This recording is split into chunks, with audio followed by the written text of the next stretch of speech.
بلا شبہ منتخب کیا اللہ تعالیٰ نے آدم علیہ السلام کو، نوح علیہ السلام کو، آل ابراہیم کو اور آل عمران کو علی العالمین اہل جہاں کے مقابلے میں اپنے اپنے زمان کے جو لوگ تھے ان پر اتمام حجت کرنے کے لیے اور اپنے وجود اور دین کی شہادت دینے کے لیے۔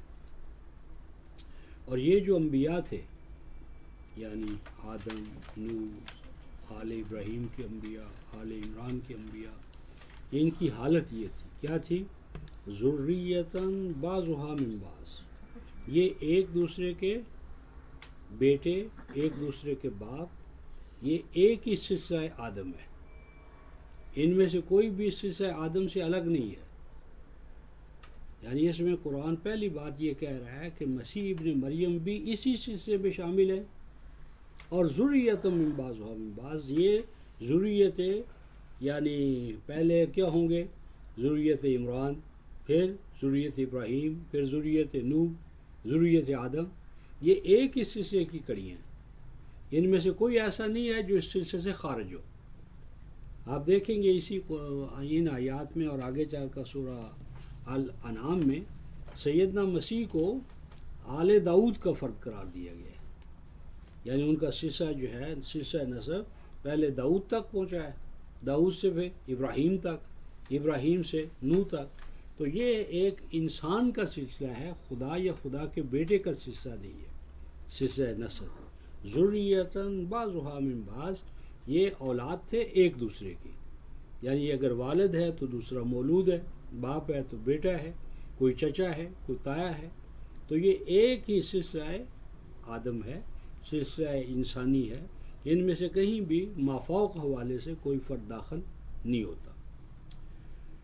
اور واللہ سمیع علیم، اس پہ ہم نے گفتگو کی تھی کہ اللہ تبارک و تعالیٰ ان کی مناجاتوں کو سننے والے تھے۔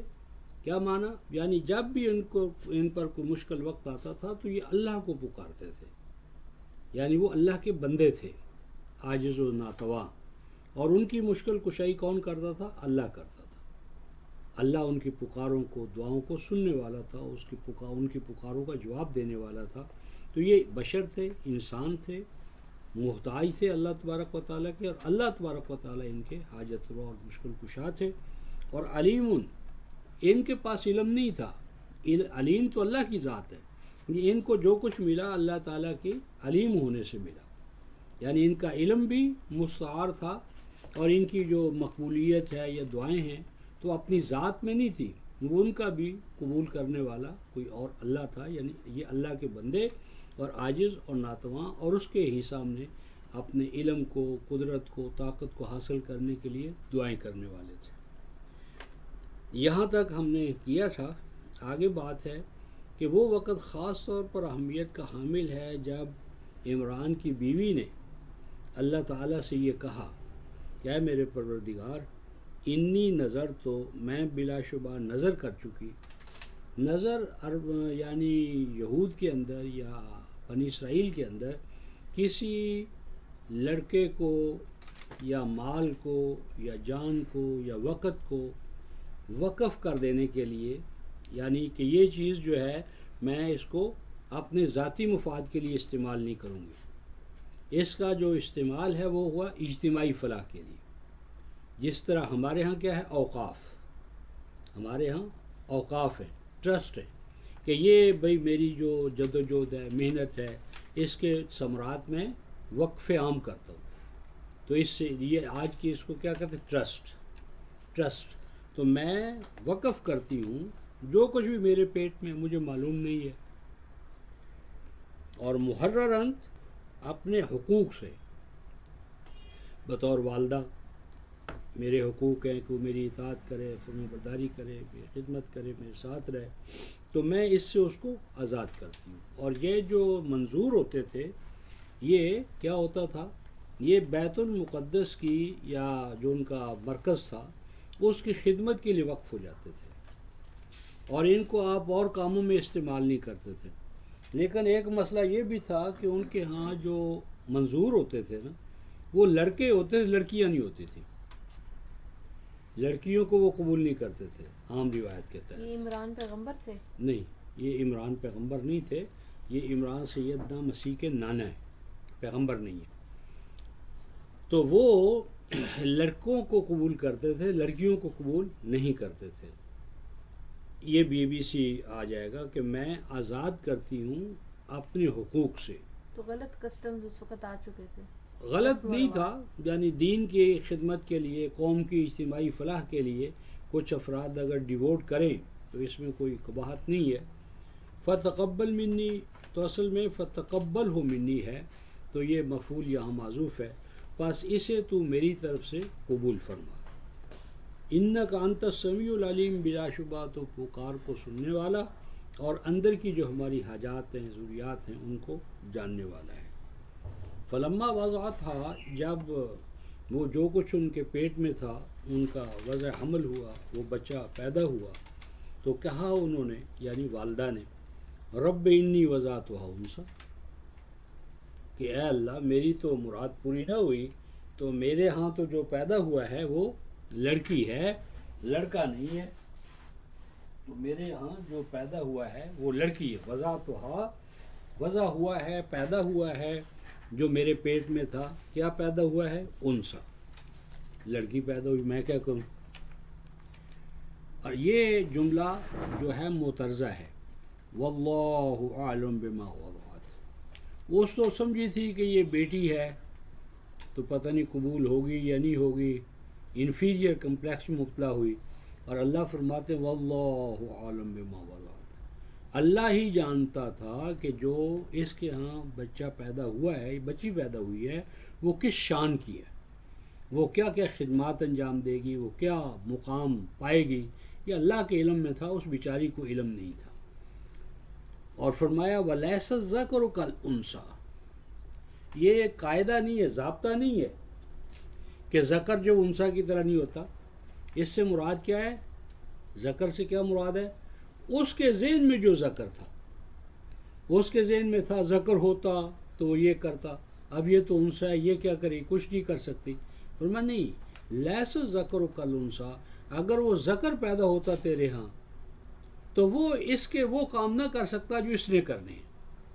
وہ ذکر جو اس کے ذہن میں تھا وہ کچھ بھی نہیں تھا، اور جو یہ انثیٰ تھی یہ ایک عظیم مقام کی حامل تھی. تو لیس الذکر کالانثیٰ ضابطہ نہیں ہے، بلکہ یہ ایک بعود ذہنی ہے. وہ ذہن جو اس میں ذہن میں تھا ذکر، فرمایا وہ ذکر وہ نہیں تھا، وہ کر نہیں سکتا تھا وہ کام جو اس انثیٰ نے کی ہے.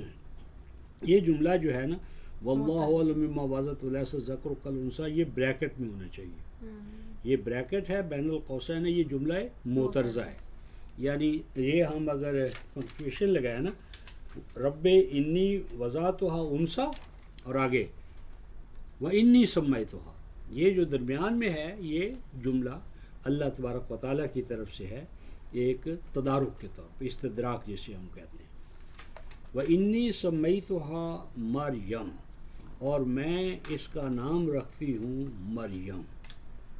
مریم جو ہے یہ بعض تو کہتے ہیں یہ عبرانی لفظ ہے اور ہو سکتا ہے، تو کیا یہ میننگ فل ہے؟ تو اس میں بھی اہل علم نے کہا ہے کہ یہ ہے مر یمن، مر یمن، یعنی کسی کے اوپر دریا گزر گیا. جس طرح ہم کہتے ہیں نا اس پر تو یار پہاڑ گزر گئے، پہاڑ ٹوٹ گیا، پہاڑ ٹوٹ گئے، لیکن پہاڑوں کے سامنے اس نے جھکنا قبول نہیں کیا. وہ تو سیلاب کے سامنے کھڑی ہوئی اور سیلاب کو کراس کر گئی اور سیلاب کو بھی اس سے شکست دے دی. تو بہرحال مریم، میں اس کا نام مریم رکھتی ہوں. آگے بڑی اہم بات آ رہی ہے جو بائبل میں بھی نہیں ہے، انجیل میں بھی نہیں، اور یہی ہے قرآن کی ایک خاص بات، اور اس بات کو سمجھنا ہے، اور ہمارے علماء نے اس کو مقام نہیں دیا. اور قرآن کا ایک ایک لفظ جو ہے وہ اپنی ذات میں آیت ہے. آیت کیا فرمایا؟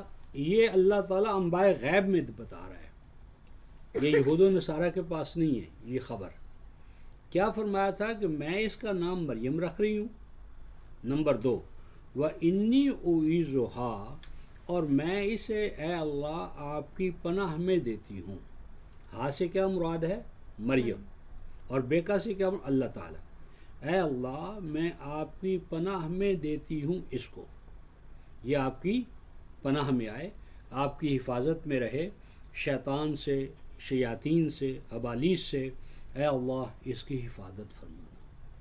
اور آگے دیکھو جو اہم بات ہے وہ کیا ہے، وَذُرِّيَّتَهَا، اور اس سے ہونے والی ذریت کو بھی اے اللہ میں آپ کی پناہ میں دیتی ہوں کہ شیطان مردود جو ہے اس کے وساوس سے، اس کے جو برے افعال ہیں، خطوات ہیں، رسومات ہیں، نقوش ہیں، ان سے یہ اور اس سے ہونے والی اولاد محفوظ رہے۔ سمجھ آئی؟ اس سے کیا پتہ چلا؟ اس سے یہ پتہ چلا کہ انہوں نے منظورہ تو کیا، لیکن وہ ایسی منظورہ نہیں چاہتے تھے جس کا نکاح نہ ہو اور جس سے اولاد نہ ہو۔ لیکن منظور تو صرف لڑکے ہوتے تھے نا، لڑکی نہیں، وہ تو آگے بات آئے گی نا کہ وہ منظورہ قبول کر لی گئی، لیکن اس میں انڈرسٹوڈ ہے کہ وہ ایسی منظورہ نہیں چاہتے تھے ان کی والدہ کہ جس میں سے اولاد نہیں ہونی، اور جس کو نن کے طور پر، جس طرح ہمارے ہاں کیتھولک چرچ نے بنایا ہے۔ تو یہ کیتھولک چرچ کا جو تصور ہے ننز کا، یا یہود کا یہ تصور کہ منظور تو ہے لیکن شادی نہ کرے۔ منظور ہونا برا نہیں، لیکن منظور یا منظورہ کو شادی کے بغیر، نکاح کے بغیر رکھنا یہ فساد ہے۔ یہود کے اندر ایک بری روایت یہ قائم ہو گئی تھی کہ وہ جو منظور ہو جاتا تھا اس کو شادی نہیں کرنے دیتے تھے، وہ آئلی زندگی نہیں گزارتے، وہ جسے کہتے ہیں نا وہ کیا ہے آئلی زندگی، تقحل عربی میں جسے کہتے ہیں تأحلا، وہ اہل و عیال والا نہیں ہونے دیتے تھے، اس کو مسلسل اپنا جس طرح دولے شاہ کے وہ ہوتے ہیں ان کو بس اپنی خدمت کے لیے وقف رکھتے تھے، لڑکے لڑکیاں ہوں تو بس ہماری خدمت میں رہیں۔ اور آج جو ننز کے ساتھ جو کیتھولک چرچ میں ہو رہا ہے یہ سارے اسی مظالم کا یہ۔ تو سیدہ مریم کی مانگ کے یہ الفاظ کہ انی اعیذھا بک وذریتھا من الشیطان الرجیم، یہ بنیادی الفاظ ہیں، اس سے آگے بہت سے مسائل حل ہوں گے۔ یعنی ہم نے سمجھا ہے کہ یہ ٹرننگ پوائنٹ ہے، یعنی جب وہ ماں کہہ رہی ہے کہ میں اسے اور اس سے ہونے والی اولاد کو اے اللہ آپ کی پناہ میں دیتی ہوں، کیا معنی؟ ان کے ذہن میں یہ بات نہیں تھی کہ یہ اگر نظر ہو گئی ہے تو یہ اب شادی نہیں کرے گی، اس کی اولاد نہیں ہوگی، بلکہ یہ تجرد کی زندگی گزارے گی۔ یہ پوائنٹ نوٹ کرنا ہے۔ آگے فرمایا فَتَقَبَّلَهَا رَبُّهَا بِقُبُولٍ حَسَنٍ، وہ تو ڈر رہی تھی کہ یہ لڑکی ہے اور لڑکی ہونے کی وجہ سے یہ قبول نہیں کی جائے گی، کیونکہ لڑکی ہے، وہاں تو لڑکے کو قبول کرتے ہیں۔ تو چونکہ انسٹیٹیوشن کے جو ہیڈ تھے وہ سیدنا زکریا تھے، ہیڈ زکریا تھے، اور زکریا کی جو بیوی تھی اور مریم یہ دونوں بہنیں تھیں، یعنی سیدنا زکریا کی زوجہ اور مریم کی والدہ یہ دونوں بہنیں تھیں، یہ دونوں بہنیں تھیں، یہ دونوں بہنیں تھیں۔ تو سیدنا زکریا چیف کاہن تھے، چیف کاہن، اور انہیں یہ حق حاصل تھا کہ کیونکہ انہوں نے یہ کہا یار یہ تو میری چونکہ بھانجی لگی یا بھتیجی لگی، میں اس کا کسٹوڈین ہوں، تو میں اس کو، عام روایت ہمارے ہاں یہی نہیں ہے کہ کوئی بچی جو ہے وہ منظورہ ہو، لیکن میں اسے قبول کرتا ہوں، اس کی ذمہ داری میں لیتا ہوں۔ تو ان اسپیشل کیس وہ کفیل بنے کہ بھئی اگر کوئی مسئلہ پیدا ہوگا تو میں ذمہ دار ہوں۔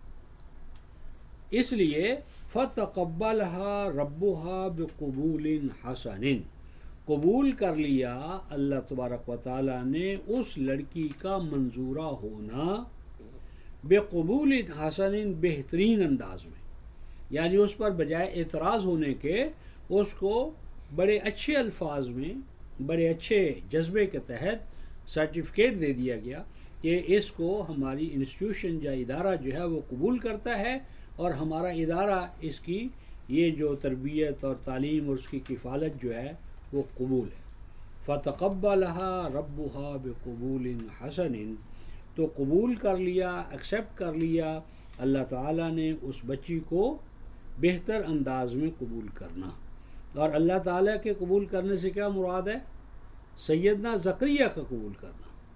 اور اللہ تبارک و تعالیٰ کے بندے جب اللہ کے قانون کے تحت کوئی کام کرتے ہیں تو وہ کام کیا ہوتا ہے؟ وہ اللہ تبارک و تعالیٰ کا کرنا ہوتا ہے۔ مثلا غزوہ بدر میں قرآن میں کیا ہے نا، وَمَا رَمَيْتَ إِذْ رَمَيْتَ وَلَكِنَّ اللَّهَ رَمَى۔ تو اب وہ رما جو رمی ہے، تیر اندازی، وہ تو کس نے کی تھی؟ صحابہ نے کی تھی، محمد رسول اللہ نے کی تھی۔ اللہ فرماتے نہیں میں نے کی۔ اور آگے کیا ہے؟ وَمَا قَتَلْتُمْ إِذْ قَتَلْتُمْ وَلَكِنَّ اللَّهَ قَاتَلَ، تم نے قتل نہیں کیا جبکہ تم نے قتل کیا، لیکن وہ قتل تو اللہ نے کیا۔ اب دیکھو نا، وَمَا قَتَلْتُمْ إِذْ قَتَلْتُمْ، وہ قتل تم نے نہیں کیا جبکہ تم نے کیا، بلکہ وہ قتل تو اللہ تعالیٰ نے کیا، قتال اللہ نے کیا۔ تو کیا معنی کہ جو کام اللہ تعالیٰ کی ٹھہرائی ہوئی سنتوں، قواعد، قوانین کے ماتحت کیے جائیں، ان کی نسبت اللہ تبارک و تعالیٰ اپنی طرف کرتا ہے۔ سورہ حشر میں آئے گا مَا قَطَعْتُم مِّن لِینَةٍ أَوْ تَرَكْتُمُوهَا قَائِمَةً عَلَىٰ أُصُولِهَا فَبِإِذْنِ اللَّهِ۔ منافقوں نے یہ جو کھجور کے درخت تھے ان کو کیا شیلٹر کے طور پر استعمال کرنا شروع کر دیا۔ تو اسلام کا قانون یہ تھا کہ درخت نہ کاٹا جائے، نہ کوئی پھلدار درخت قتال کے دوران کاٹنے کی اجازت نہیں۔ تو ان کو کاٹا گیا، تو اس پر اعتراض کیا، تو اس اعتراض کو قرآن نے کہا ہے کہ کوئی بات نہیں، وہ اعتراض غلط۔ اچھا، تو فتقبلہا، پس قبول کر لیا اللہ تبارک و تعالیٰ نے اس مریم کا قبول کیا جانا بہترین انداز میں۔ اور آگے ہے وَأَنبَتَهَا نَبَاتًا حَسَنًا۔ مولوی صاحبان ہر بات میں نا خرق عادت پیش کرتے ہیں۔ یہ جو ہے نا وَأَنبَتَهَا نَبَاتًا حَسَنًا، اور اللہ تعالیٰ نے اس کی گروتھ کی، ایسی گروتھ جس میں بیوٹی تھی، جمال تھا۔ اب یہاں بجائے اس کے کہ اس میں حسن اخلاق، حسن تعلیم، حسن تربیت، حسن کردار لیا جائے کہ نہیں، اس سے مراد یہ ہے کہ جو بچے سال میں بڑھتے ہیں وہ بچی ایک دن میں بڑھتی تھی، یعنی اس بچی کی گروتھ جو عام بچوں کی ایک سال میں ہوتی ہے نا، وہ ایک دن میں ہو جاتی تھی۔ تو پتہ نہیں وہ 5 سال میں اس بچی کو کہاں پہنچائیں گے، یعنی اس کی فزیکل گروتھ پر وہ چلے گئے۔ حالانکہ یہاں اس کی مورل، تعلیمی، ثقافتی، تہذیبی، کیونکہ ان کے مربی سیدنا زکریا تھے، اور زکریا کے پاس اس وقت تک کوئی اولاد بھی نہیں تھی، آپ کے علم میں ہوگا۔ تو گویا کہ وہ زکریا کی بیوی کو ایک بیٹی بھی مل گئی، بھانجی بھی ہے، بھتیجی بھی ہے، اور ساتھ کے ساتھ وہ اب ان کی کفالت میں آ گئی ہے۔ تو فرمایا وَأَنبَتَهَا نَبَاتًا حَسَنًا، اللہ تعالیٰ نے ان کی گروتھ کی، نشو و نما کی، ایسی نشو و نما جس کے اندر حسن، جمال، جمالیاتی جتنے بھی تقاضے ہیں ان کی بھی اس میں آبیاری ہوئی۔ وَكَفَّلَهَا زَكَرِيَّا، اور انجام کار ان کے کفیل قرار پائے سیدنا زکریا۔ سیدنا زکریا ان کے کفیل بن گئے، کسٹوڈین بن گئے، ذمہ دار بن گئے۔ یعنی اگر کوئی اس ادارے میں واجبات ہوتے تھے یا کوئی مسئلہ ہوتا تھا، لکھتے بھی گارڈین کون ہے، تو فرمایا کہ گارڈین میں ہوں، اور آپ ہیڈ تھے، چیف کاہن تھے، تو چیف کاہن، پرنسپل، وائس چانسلر، اور وہی ان کے گارڈین قرار پائے۔ اب کفیل کون تھے؟ زکریا، اور نبات ہوئی نبات حسن، اور گروتھ، اور اللہ تعالیٰ کے ہاں قبولیت۔ آگے پھر مولویوں نے ایک نیا شروع کی ہے، کلما دخل علیہا زکریا، جب کبھی سیدنا زکریا ان کے پاس آتے، مریم کے پاس، لازمی بات ہے کہ ان کو انہوں نے کوئی کمرہ دے دیا ہوگا، کوئی جگہ مخصوص کی ہوگی اس کی رہائش کے لیے۔ تو وہ جو ان کی رہائش تھی، کمرہ تھا ہاسٹل کے اندر، جس طرح آپ کو کمرے الاٹ کر دیتے ہیں، تو ہاسٹل میں ان کو ایک کمرہ الاٹ کر دیا گیا، اور وقتاً فوقتاً سیدنا زکریا معاملات کو دیکھنے کے لیے، بھئی بیٹی ہے کیا نہیں، کوئی مسائل کیا ہیں، تو جب کبھی وہ اس کے کمرے میں داخل ہوتے، محراب یہود کے ہاں اس جگہ کو کہا جاتا تھا جہاں کوئی بندہ تربیت، تعلیم یا عبادت کے لیے اپنے آپ کو ڈیووٹ کر لیتا تھا۔ گویا کہ محراب ہے شیطان سے لڑائی لڑنے کی جگہ۔ گویا کہ جو تعلیم ہے وہ کیا ہے کہ ابلیس کے خلاف، شیطان کے خلاف، شیطانی جو جذبات ہیں ان سے آپ کو پاک کرنا ہے، اور اس کا سب سے بڑا جذبہ کیا؟ استکبار، ابا واستکبر وکان من الکافرین۔ تو تربیت میں گویا یہ بتایا ہے کہ تربیت کا اصول کیا ہے، کہ بچے کی، لڑکے لڑکی کس طرح آپ نے تربیت کرنی ہے کہ بچہ یا بچی شیطانی ہتھ کنڈوں سے اب مقابلہ کرنے کا اہل بن جائے، شیطان اس کے اوپر غالب نہ آ سکے، شیطانی وساوس، شیطانی طور طریقے، خطوات وہ اس پہ غالب نہ آ سکے۔ تو جب کبھی سیدنا زکریا ان کے پاس اس جگہ آتے جو محراب تھا، یعنی ان کی تربیت گاہ تھی، واجدہ اندہا رزقا، تو وہ دیکھتے کہ اس کے پاس طرح طرح کے مثلاً کھانے ہیں، دودھ ہے، کھانے ہیں، پھل ہیں، اس طرح کی چیزیں ان کے پاس پہنچی ہوئی ہیں۔ یہاں ہمارے مولوی صاحبان نے کہا ہے بے موسم کے پھل ان کے پاس ہوتے تھے، موسم کا پھل نہیں تھا، بے موسمی پھل ہوتے تھے، وہاں بیٹھے بے موسم کے پھل ہوتے تھے۔ حالانکہ ہم کہتے ہیں کہ وہ ان کے پاس انواع و اقسام کے مثلاً پھل، کھانے، چیزیں، اور یہ کون مہیا کرتے تھے؟ لوگ، کیونکہ وہ کاہن، چیف کاہن کی چہیتی اور ان کی بھانجی یا بھتیجی، اور پھر ایک عظیم مقصد کے لیے۔ تو جس طرح آج آپ دینی مدارس میں جائیں، میرے ساتھ اپنے ہاں ہوا ہے کہ میں جب اکاڑا میں ہوتا تھا تو کئی ایسے نمازی تھے جو پتہ نہیں مجھ سے کیوں متاثر تھے، تو وہ میرے لیے اسپیشل کھانا لے آتے تھے، مجھے اپنے گھر لے جاتے تھے، مجھے گھر جا کر بڑے اچھے اچھے کھانے کھلاتے تھے، اور ہمارے جو چیف تھے، ہیڈ، ان کو بڑا غصہ آتا تھا، تو بڑی سزا دیتے تھے۔ تو اب یہ جو ہے کوئی بچہ یا بچی وہ اپنے شکل، صورت، ایٹیکیٹس، آداب سے وہ محبب ہے، تو اس کو اپنی پسندیدگی کا اظہار کرنے کے لیے طرح طرح کے ان کے پاس اس طرح کی وہ چیزیں پاتے تھے۔ اور چونکہ وہ کفیل وہ تھے تو ان کے ذہن میں یہ سوال پیدا ہونا چاہیے تھا کہ بھئی جب میں کفیل ہوں، میری کفالت ہے، تو میرے ہوتے ہوئے اس کو یہ کھانے کون دیتا ہے؟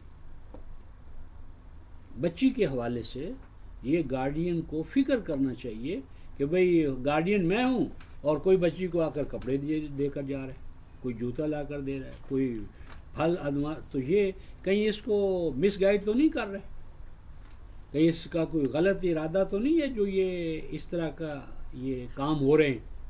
تو آپ پوچھتے قالا یا مریم انا لک ھذا، اے مریم یہ تو بتاؤ کہ یہ جو چیزیں تمہارے پاس پہنچتی ہیں کون ان کو لاتا ہے، سورس کیا ہے، کون لا کر بتاتا ہے؟ تو ہمارے علماء کہتے ہیں قالت ہوا من عند اللہ، تو انہوں نے کہا کہ یہ اللہ ملائکہ کے ذریعے مجھے پہنچا دیتا ہے، ملائکہ مجھے پہنچا جاتے ہیں، حالانکہ غلط ہے۔ انہوں نے فرمایا ہوا من عند اللہ، کہ یہ جو کھانے یا کپڑے یہ چیزیں ملتی ہیں من عند اللہ، یہ اللہ تعالیٰ کی طرف سے ہیں۔ کیا مراد؟ کہ اللہ تعالیٰ کے بندے، نیک اور صالح افراد، وہ مجھے یہ چیزیں مہیا کرتے ہیں، تو اس میں کوئی پریشان ہونے کی بات نہیں ہے۔ ان اللہ یرزق من یشاء بغیر حساب، جب اللہ تبارک و تعالیٰ کسی بندے کو کوئی مقام دینا چاہتے ہیں تو ان کے لیے رزق، یعنی رزق سے مراد جہاں علمی حوالے سے ہو، عملی حوالے سے ہو، تو اللہ تعالیٰ اس کو اس ایسے ذرائع سے رزق پہنچاتے ہیں جو عام حساب کتاب میں نہیں آتے۔ اب مثلا میں نے جب لاہور آنا تھا تو میری کوئی واقفیت نہیں تھی، اور چچا نے کہا تم کیسے یہ کرو گے وہ کرو گے. تو جب میں بادامی باغ اترا تو میں نے پوچھا ایک نوجوان سے کہ بھئی میں نے اورینٹل کالج جانا ہے, 7 بجے کا ٹائم تھا صبح. انہوں نے کہا یہ آپ نے ناشتہ کیا ہے؟ میں نے کہا نہیں. کہتے آئے پہلے تو ناشتہ کرتے. ناشتہ کرایا. ناشتہ کرنے کا میں وہاں کا کیشیئر ہوں, آپ نے کیوں جانا؟ وہ مجھے اسی وقت اورینٹل کالج لے آیا, سید عبداللہ کے سامنے پیش کر دیا. انہوں نے میرا ٹیسٹ لیا, میں پاس ہو گیا, میرا داخلہ بھی ہو گیا. تو یہ ہے کہ اللہ تبارک و تعالیٰ اپنے بندوں کے لیے کیا کرتا ہے, یرزق من یشاء بغیر حساب, یعنی ان کی مدد, ان کی نصرت, ان کو رزق, علم کا, عمل کا یہ وسائل کرتا ہے بغیر حساب, انسانی حساب کتاب سے ماورا, انسانی حساب کتاب سے ہٹ کر. انسان کے حساب کتاب میں یہ باتیں نہیں آتی. تو اللہ تبارک و تعالیٰ من حیث لا یحتسب, جو دنیا کے حساب کتاب میں وہ باتیں نہیں آتی, اس حوالے سے اللہ تبارک و تعالیٰ مدد فرماتے ہیں, رزق پہنچاتے ہیں. ہنالک دعا زکریا ربہ, جب انہوں نے سیدہ مریم کو دیکھا, جس طرح کہتے ہیں ہنار بروا کے چکنے چکنے پات, کہ ایک بچی ہے اور یہ اتنی ذہین ہے, فتین ہے, حسین ہے, جمیل ہے, تربیت کے ان مراحل سے گزر رہی ہے. تو یک لخت اللہ ان کے جذب, کاش میرے ہاں بھی کوئی لڑکا ہوتا یا اولاد ہوتی. میں تو ساری زندگی میں نے دین اور اللہ اور اس کے یعنی اپنے خدمت کی, اور میرے تو کوئی بچہ ہی نہیں ہے. ہنالک دعا, یعنی ایک سبب سے دوسرا سبب جو ہے نا, جس طرح وہ شاعر نے کہا ہے کہ میاں کیا پوچھتے ہو, ان الشجا یبعث الشجا. ایک آدمی کسی کا غم دیکھتا ہے نا تو اسے اپنا غم یاد آ جاتا ہے.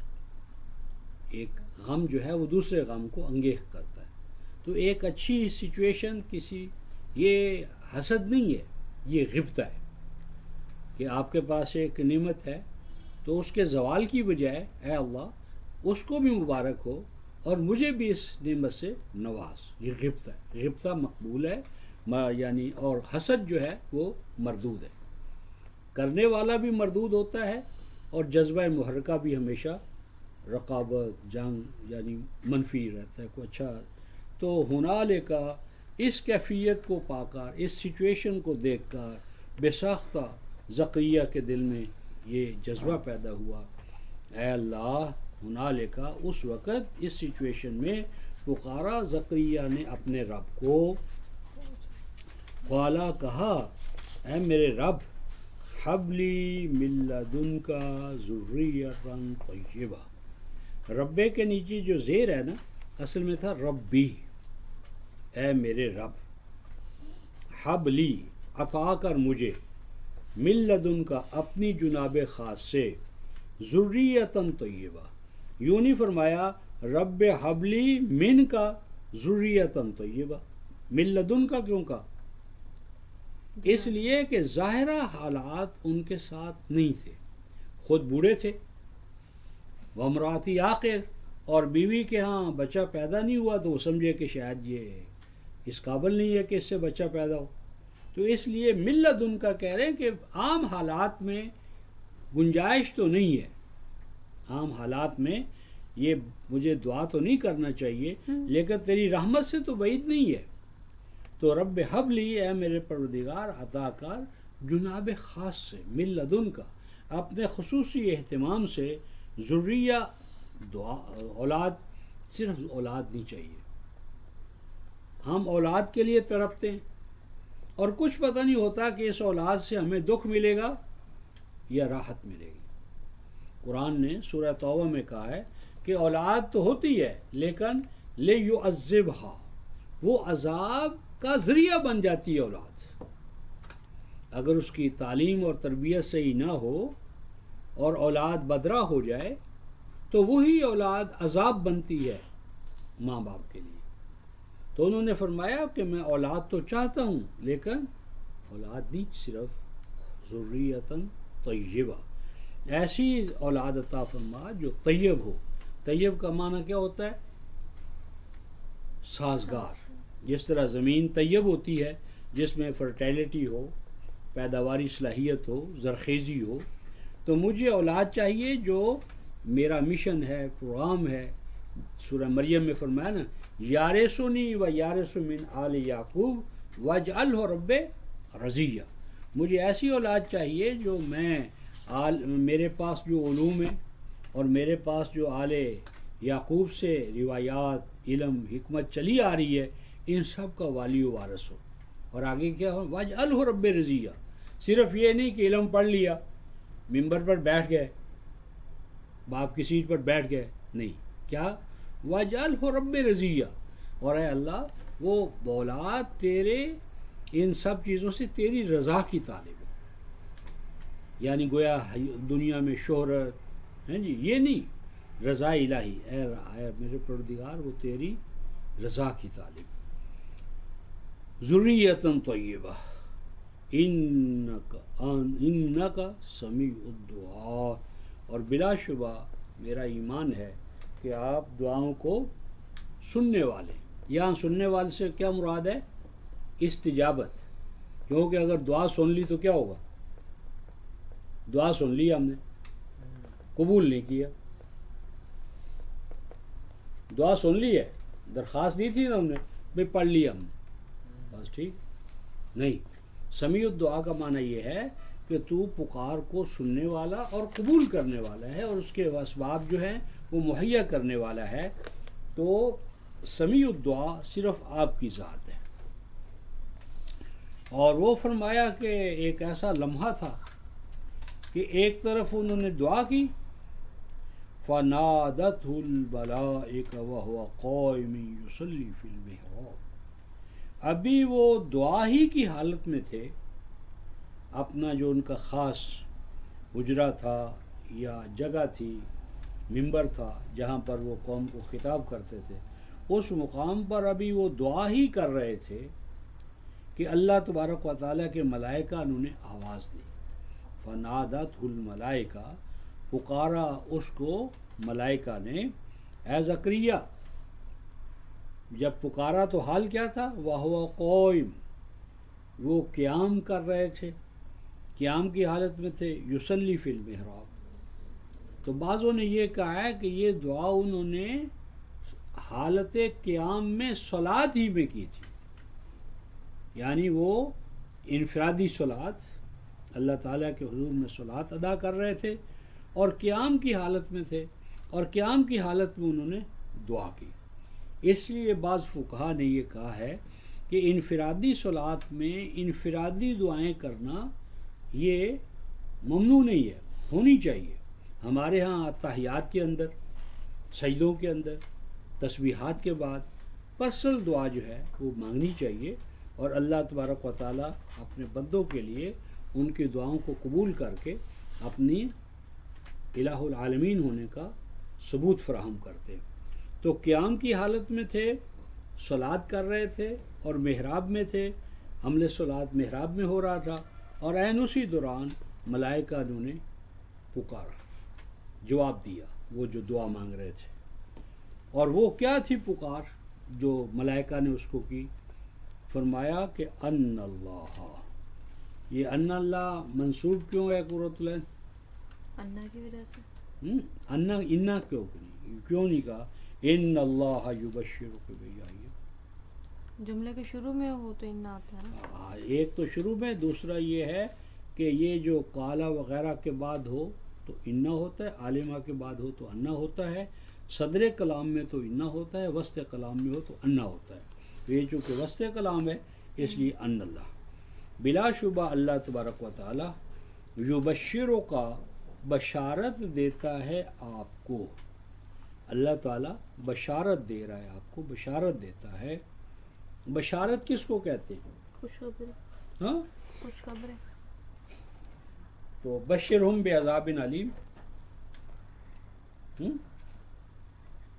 بشرہم بعذاب علیم، ان کو خبر دینا. تجزیہ ہے تو بشر، یہ تبشیر جو ہے یہ بشرا سے، بشرا، بشرا کس کو کہتے ہیں؟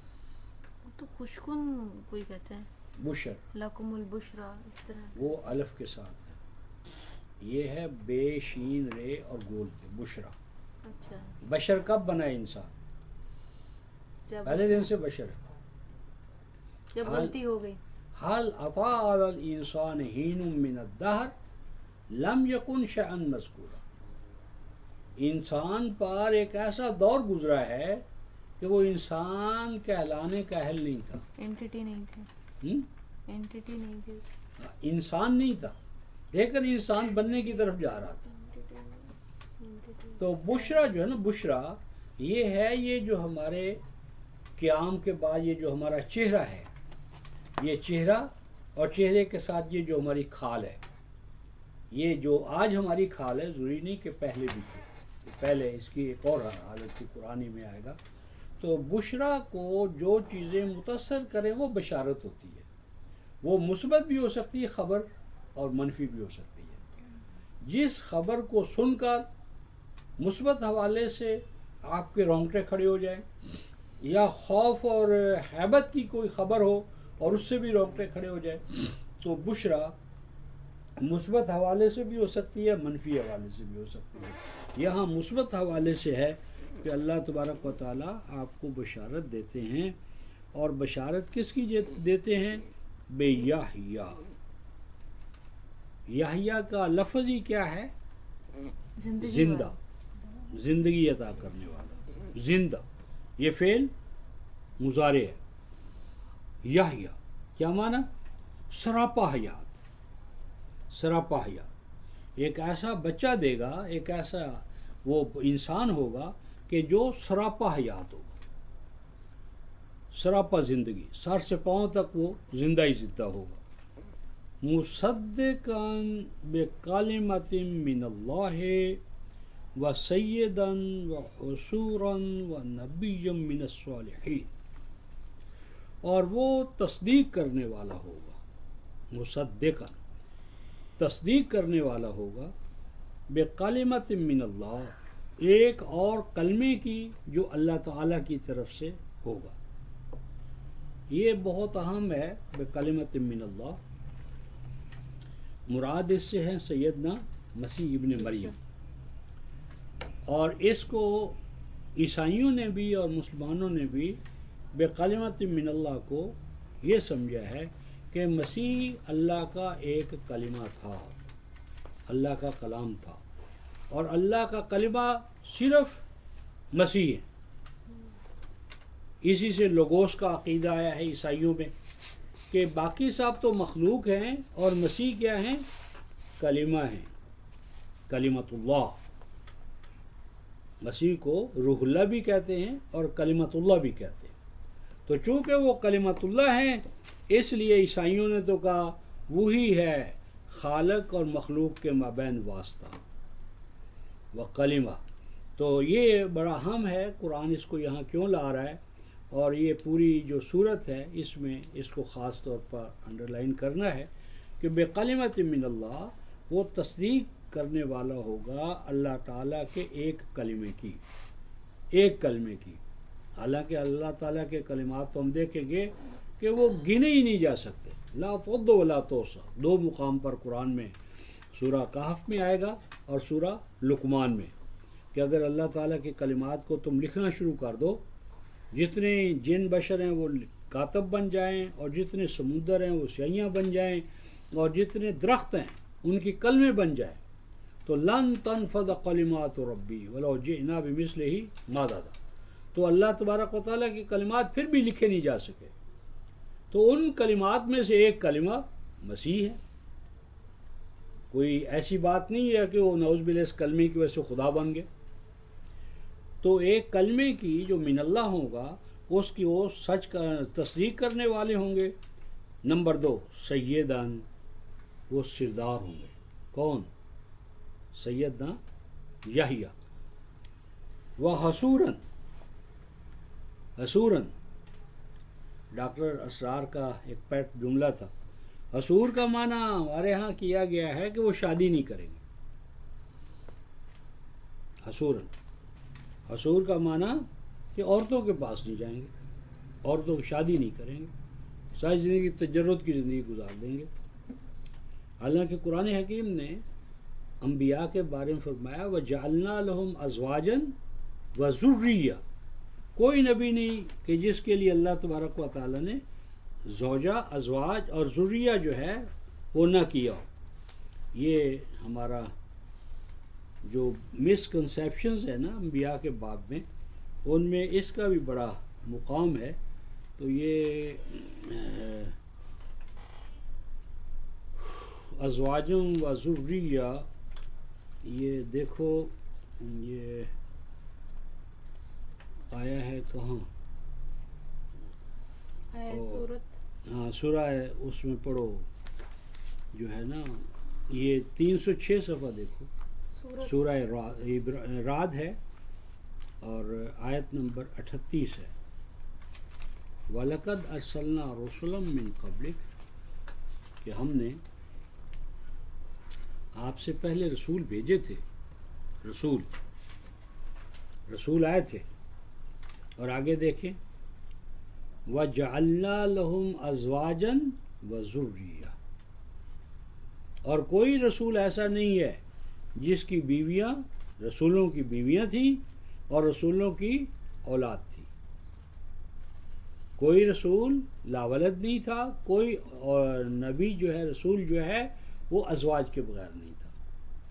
تو یہ تجرد کی زندگی جو سیدنا زکریا یحییٰ کو دی ہے، حضور قرآن غلط ہے، ہم نہیں مانتے۔ انبیاء ایک کامل زندگی گزارتے ہیں، اور کامل زندگی کے اندر عائلی زندگی بھی ہے، اور عائلی زندگی کے بغیر آدمی کا جو ٹیسٹ ہے بلکہ کمال ہے وہ ظاہر ہی نہیں ہوتا۔ اس لیے یہ جو حصوراً کا معنی کر دیا ہے کہ وہ کیا ہوں گے، تجرد کی زندگی گزاریں گے، غلط ہے۔ حصور کا معنی ہے حاصرہ، حاصرہ کس کو کہتے ہیں؟ محاصرہ کرنا، یہ فعول کا وزن ہے۔ حصوراً کا معنی ہے کہ وہ اپنی امت کو، اپنے شاگردوں کو حصار الہی میں رکھنے والے ہوں گے، یعنی وہ جتنے بھی ان کے زیر تربیت افراد ہوں گے ان کو شیطان سے اس کے حملوں سے، اس کے وساوس سے ایسی تعلیم اور تربیت دیں گے کہ ان کے زیر تربیت افراد شیطانی وساوس سے، شیطانی خیالات سے، شیطانی خطوات سے محفوظ رہنے والے، بلکہ شیطان کا محاصرہ کرنے والے اور شیطان کو حیات دنیا کے معاملات سے بھگانے والے۔ تو حصور ان کا فاتح ہونا ہے ابلیس کے مقابلے میں، اس کا محاصرہ کرنے والے، یعنی ابلیسی قوتوں کا، طاقتوں کا مقابلہ کرنے والے ہوں گے۔ وَنَبِيًّا مِّنَ الصَّالِحِينَ، اور وہ اللہ تبارک و تعالیٰ سے کلام پانے والے ہوں گے، اور کلام پا کر کیا کریں گے؟ من الصالحین، وہ اس کلام پر عمل بھی کریں گے۔ علم پایا، عمل نہیں کیا، تو علم سے مقصود تو عمل ہے۔ تو اگر آپ نبی ہو کر علم پائیں اللہ تعالیٰ سے اور اس کو عمل بھی نہ لائیں، آج ہمارے ہاں مسئلہ کیا ہے؟ مسئلہ یہ کہ تعلیم ہمارے پاس ہے اور کیا نہیں ہے؟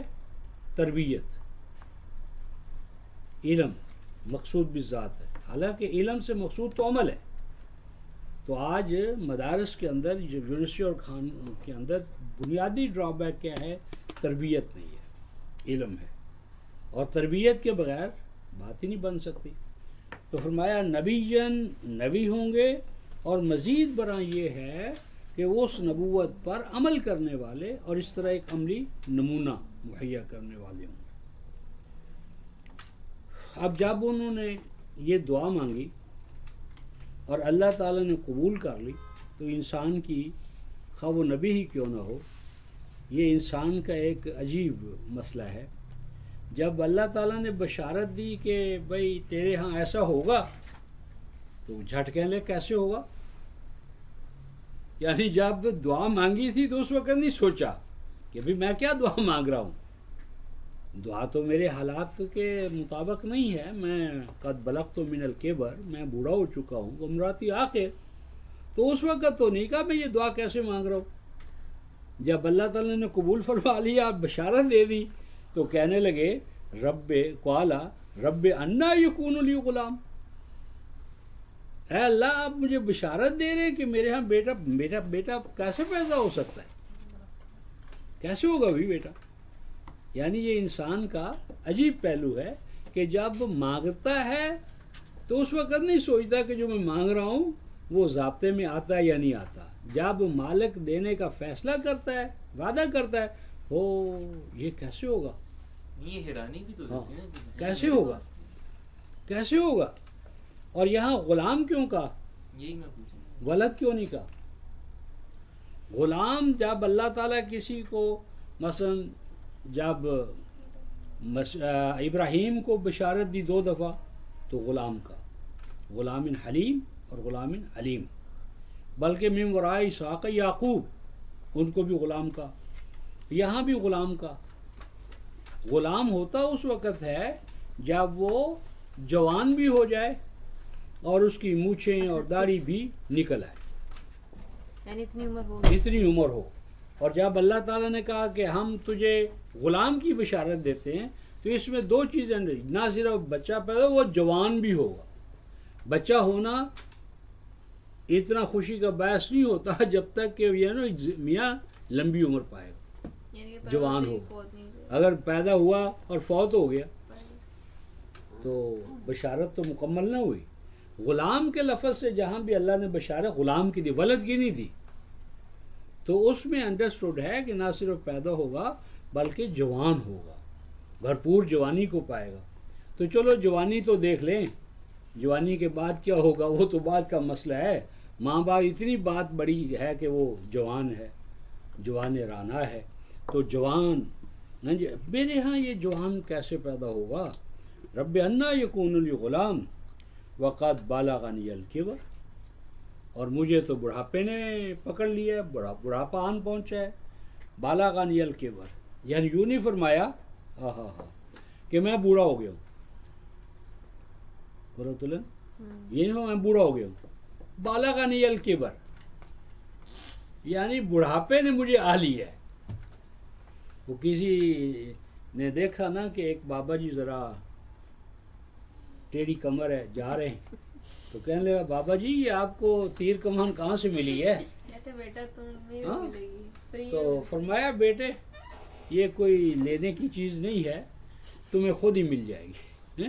جب تم اس عمر کو پہنچو گے تو خود ہی. تو قرآن کی بلاغت دیکھو، ایسی ترجمانی جذبات و احساسات کی کرتا ہے.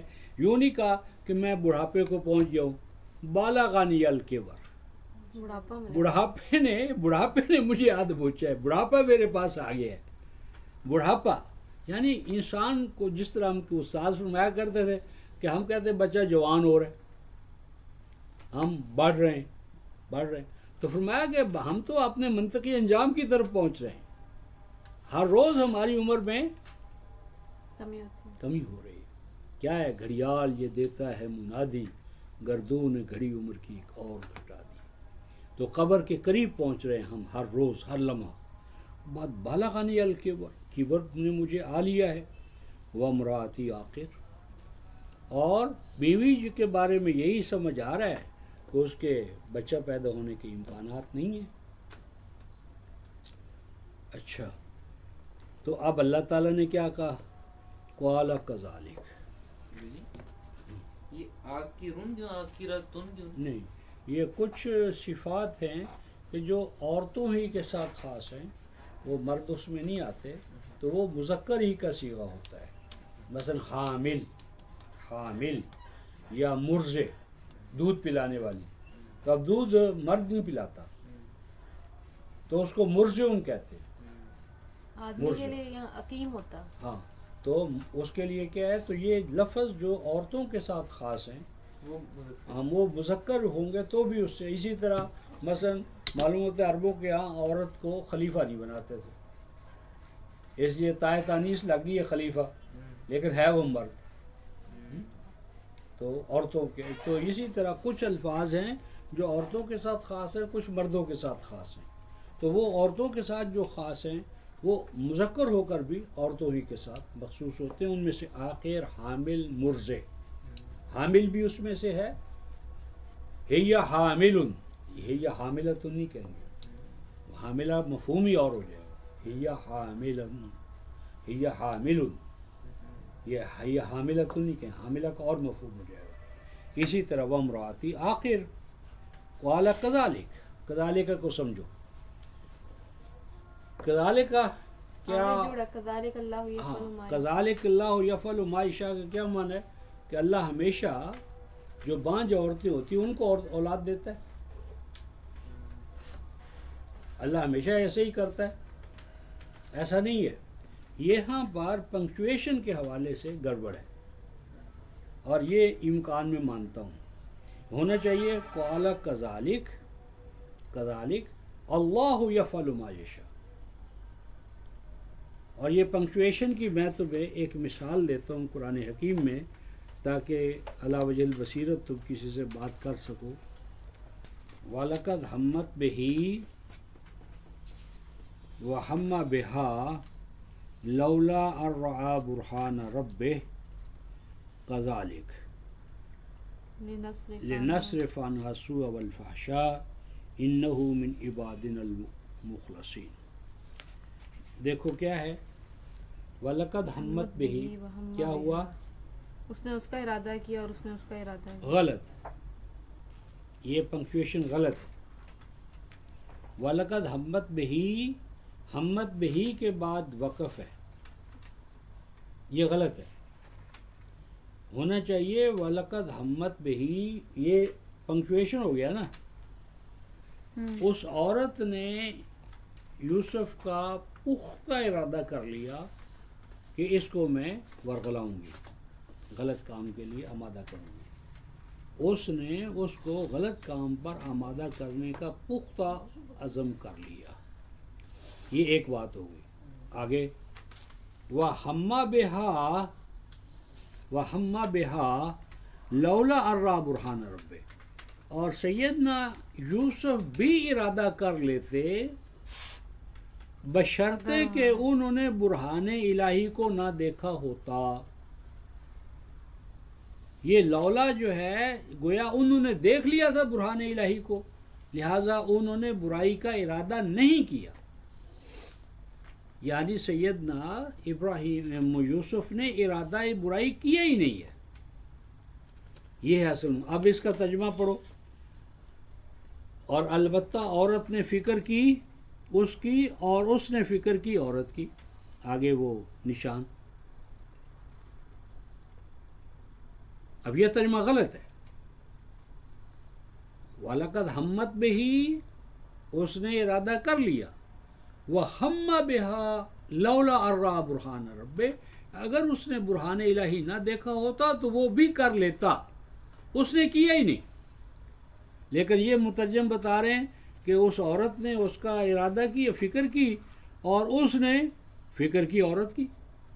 اور آگے دیکھو بے ربط ترجمہ، اگر نہ ہوتا یہ، اگر نہ ہوتا یہ، تو ہوتا وہ، اگر نہ ہوتا یہ کہ دیکھی قدرت اپنے رب کی، یوں ہی ہوا،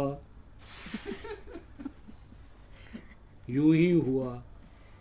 تو دوسرے ترجمے میں کیا ہے شاہ عبد القادر، تو ہوتا جو کچھ ہوتا۔ وہ میں نے کل چوئی صاحب کو دکھایا نا، چودھری لطیف صاحب کو، تو سر سے اوپر پاؤں تک وہ جو ہے نا، کہنے قائد صاحب آپ نے تو الٹی کر دیا میرا سارا دماغ، یہ کیا ہو گیا؟ تو ہوتا جو کچھ ہوتا، ترجمہ تھا شاہ عبد القادر کا، تو پھر ہوتا جو کچھ ہوتا، تو جو ہوتا ہوتا ہوتا بس ہو جاتا، پھر ہونا کیا تھا۔ جس طرح وہ ہمارا اکبر کہا کرتا کہ اگر تمہارے سامنے شیر آ جائے تو کیا کرو گے؟ میں نے کیا کرنا ہے؟ کیا کرو گے؟ شیر ہی کرے گا۔ میں نے کیا کرنا ہے بھائی؟ پھر تو شیر ہی نے کرنا ہے جو کچھ کرنا ہے، میں نے کیا کرنا ہے؟ تو وہ کہتا ہے کہ اس نے، عورت نے فکر کی اس کی اور اس نے فکر کی عورت کی، اگر نہ ہوتا یہ کہ دیکھی قدرت اپنے رب کی، یوں ہی ہوا۔ اگر نہ ہوتا یہ، تو نہ ہوتا یہ، کیا نہ ہوتا کہ دیکھی قدرت اپنے رب کی، یوں ہی ہوا، یوں ہی ہوا، اس واسطے کہ ہٹاویں اس سے برائی۔ تو کیا ہے کہ یہ پنکچویشن کے حوالے سے ترجمہ بھی نہیں ہے، حالانکہ پنکچویشن پھر بھی صحیح۔ ہاں، تو یہاں پر جو ہے کذالک اللہ یفعل ما یشاء، اللہ تعالیٰ تو اسی طرح ہی کیا کرتا ہے، یعنی وہ بڑھاپے میں جاتے ہیں تو بچے دیتا ہے، اور عورتوں کو امید نہیں ہوتی تو بچے دیتا ہے، جب امید والی ہو تو دیتا ہی نہیں ہے۔ اللہ کی سنت ہی یہ، تو یہ غلط ہے۔ کذالک الامر کذالک، جو تم کہہ رہے ہو بات تو یہی ہے۔ الامر کذالک یہ ہے اس میں شان معذوف، جو کچھ کہہ رہے ہو بات تو ایسا ہی ہے، بات ایسی ہی ہے کہ تمہیں بھی بڑھاپے نے آ لیا ہے، اور جو تمہاری بیوی ہے وہ بھی بظاہر آخر ہے، کیونکہ اب تک اولاد نہیں ہوئی۔ الامر کذالک یہ بات تو ایسا ہی ہے، لیکن یفعل اللہ یفعل ما یشاء، اللہ تبارک و تعالیٰ کر گزرتے ہیں جب وہ اپنی مشیت میں کوئی چیز طے کر لیں کہ یہ ہونا ہے، تو جب وہ ہونے کرنے کا فیصلہ فرما لیں تو اسباب بھی پیدا فرما دیتے ہیں۔ ان کے لیے اسباب کیا کوئی 60-70 سال کے مرد کے ہم بچہ پیدا نہیں ہوتا؟ اور کیا آخر جسے تم کہہ رہے ہو آخر انہیں اس کے کوئی اور رکاوٹ تھی؟ سورہ انبیاء میں آئے گا وَأَصْلَحْنَا لَهُ زَوْجَهُ، اس میں کوئی رکاوٹ تھی، اس کا اللہ نے علاج بتا دیا سیدنا زکریا کو کہ اس کا علاج یہ ہے۔ تو الامر کذالک یفعل اللہ یفعل ما یشاء، اللہ تعالیٰ اپنی مشیت کو جو وہ طے کر لے اس کو کر گزرتا ہے۔ قال رب اجعل لی آیہ، قال آیتک الا تکلم الناس ثلاثۃ ایام الا رمزا واذکر ربک کثیرا وسبح بالعشی والابکار۔ تو اللہ تعالیٰ نے سے سیدنا زکریا نے کہا کہ اللہ نشان کیا ہے اس کا کہ میری دعا قبول ہو گئی۔ یہاں پر بائبل نے بہت گند ڈالا ہے، اور بعض بائبل سے متاثر اذہان نے اس کو قبول کر لیا ہے۔ کہتے ہیں کہ یہ جو نے کہا نا کہ اللہ اس کے لیے میرے نشان ٹھہرا، تو یہاں پر بائبل یہ کہتی ہے کہ زکریا کو یقین نہیں آیا کہ جو اللہ کہہ رہا ہے وہ پورا ہوگا، تو جھٹ کہا کہ اللہ تو نے جو وعدہ سچ کیا میرے سچا وعدہ ہے، تو مجھے اس کا نشان دکھا۔ تو اللہ نے کہا اچھا نشان یہ ہے کہ تو 3 دن کے لیے گونگا رہے گا،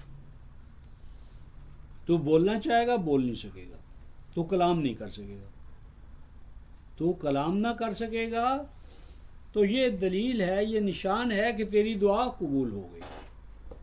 قبولیت دعا تو ایک نعمت ہے، اور کلام کا سلب کر لیا جانا یہ کیا ہے؟ یہ بھی نعمت ہے۔ تو رب اجعل لی آیہ سے کل چلیں گے، تو آخر دعوانا الحمدللہ رب العالمین۔ لطیف